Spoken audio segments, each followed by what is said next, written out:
बनी कातल हसीना बहा के पसीना, तू पिछे छड्ड आई सलीना करीना के तेरे पिछे आउंदे होया महीना। तू नागां दी बच्ची ए काबू नहीं आउंदी ते बन के सपेरा वजाउंदा मैं भी ना।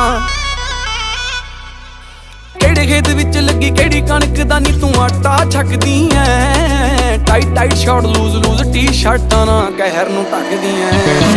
शेर तेरे लक दी मार तेरी अख दी जिवें मैनूं तकदी ऐ। जाई गल दस के तू तां बस हस के जान कढ सकदी ऐ।